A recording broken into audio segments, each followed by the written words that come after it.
Character being killed off for no other reason than to progress the plot or to give a protagonist a reason not to die. It's always so obvious when characters are set up as narrative tools, and it can become so distracting. If done subtly, it's not too bad of a deal, but it can really be one of the worst archetypes. So we've said a lot about main characters, but they don't just stand on their own. They have a very strong reliance on the rest of the series to work. Sometimes a character has to work with a narrative to shine, so it's important to consider this and not to critique a character as a standalone entity. Two blatant examples for me would be Kyo Suguro from Zegapane and Ichise from Technoize. Kyo is introduced as a stereotypical template MC, and that's on purpose. But with the help of this story, he turns into one of the most layered characters in the series. But how that happens is kind of one of the main points of the series, so I can't really go into too much detail. And Ichise is, like the rest of the series, painfully lacking in spirit or charisma. It's even fair to say that he lacks personality, but that's not because he was poorly written, but because of what happens in the series. Characters play off of events in the series and use them as part of their characterization. Although on his own, Ichise isn't the most compelling character, working with the narrative he probably made more of an impression on me than most characters I've mentioned so far. But what is a main character without side characters?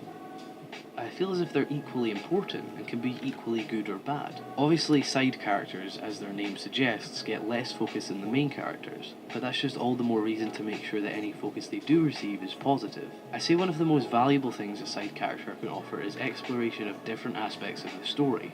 You can't expect a main character to be involved in everything, so side characters can be a gateway to more themes and angles on the story. Eva is a great example. The main storyline with Shinji is fantastic and explores a lot on its own, but only because of the narrative progression characters like Ritsuko can do. It would be unrealistic for Shinji to be involved in these parts of the world, so Ritsuko and the rest of the cast are responsible for introducing these elements, which ties in with my second point about offering more depth or scale to a story. Side characters can offer multiple different reactions to events or approaches to themes. Ping Pong, for example, drills home its main theme with its main storyline of Smile and Peko, but side characters come in to offer a unique and different view of that theme that would otherwise have to contradict itself to be explored by Peko or Smile.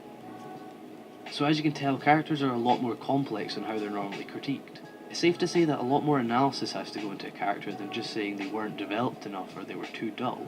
Normally story gets all the focus, but I think in a lot of cases characters deserve more. And it might even be the case that the characters are the ones navigating that story. They're the ones making that story good. While writing this video, I've certainly got a new appreciation for characters and possibly a new understanding of how they work with a story. So maybe I'll do some more character videos with more specific focuses in the future. But for now I feel like I've outlined what I think makes a good character. But it's such a complex topic and I'm sure a lot of you have your thoughts to chip in. So please do continue the discussion in the comments. So if you made it this far in the video, please do consider clicking the like button or sharing the video around. And if you want to watch more, you can click any of the videos on the screen. But that's all for now. Cheers.